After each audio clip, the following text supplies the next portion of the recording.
다메섹 사건은 바울 사도라고 하는 걸출한 인물이 경험했던 특이한 사건, 특이한 경험을 이야기하는 것이 아닙니다. 믿음 안에 그리스도를 만난 사람들이 경험하는 변화를 우리에게 이야기하고 있는 것입니다. 오늘 우리가 이 말씀을 통해서 몇 가지 확인할 것이 있습니다. 첫 번째는 믿음에는 변화가 일어난다는 것입니다. 어떤 사람이 화를 잘 내고 난폭하기 그지 없었는데 그 사람이 믿음을 갖고 난 이후에 온유해졌어요. 바른 믿음이 그 안에 있다는 말입니다.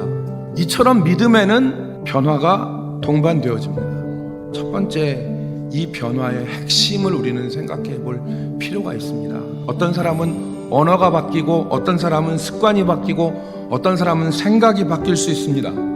모습은 다르지만 믿음 안에서 참된 변화의 핵심은 주인이 바뀌는 거예요. 지금 나의 주인은 누구입니까?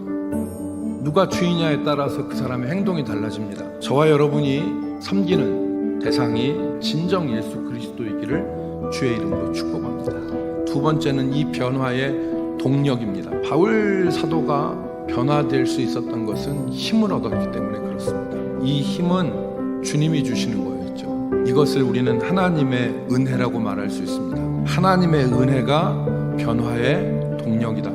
이전에 방탕하게 살다가 예수를 알고 변화된 삶을 살던 사람이 다시 옛생활로 돌아가는 것을 역회심이라 말합니다.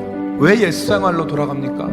은혜가 떨어졌기 때문에 그렇습니다. 변화의 동력을 잃어버렸기 때문에 그렇습니다. 여러분, 은혜가 우리를 변화시킨다는 것을 기억하시기 바랍니다. 은혜 안에서 강건하여질 수 있습니다. 두 번째는 변화에는 저항이 일어납니다.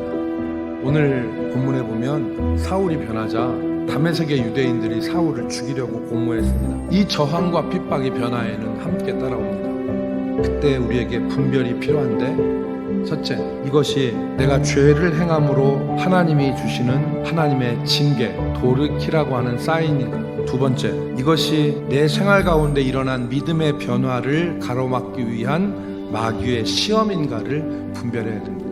내가 만약에 악을 행하고 있고 죄를 행하고 있다면 그때 일어난 시련, 그때 일어난 고통은 하나님께서 내게 주시는 징계입니다. 그런데 내가 믿음 안에서 변화되기 시작했어요. 내가 믿음 안에서 하나님이 기뻐하시는 일들을 하기 시작했습니다. 내가 믿음 안에서 바른 길을 걸어가기 시작했습니다.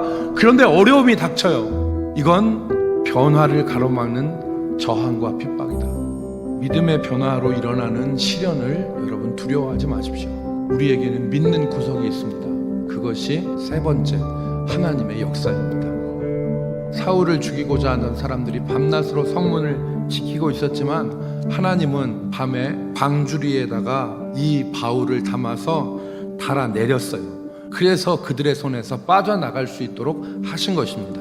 하나님이 피할 길을 주신 것이에요. 하나님이 원하시는 변화, 여기에는 하나님의 역사가 함께합니다. 어떤 사람에게 참된 믿음이 들어가면 사람의 삶은 변화가 일어나기 시작됩니다. 그 변화의 과정 가운데서 저항이 있고 핍박이 있고 어려움이 있다 하더라도 여러분, 피할 길을 주시고 우리를 그 가운데서 건져내시는 하나님의 역사를 바라보시기를 주의 이름으로 축복합니다.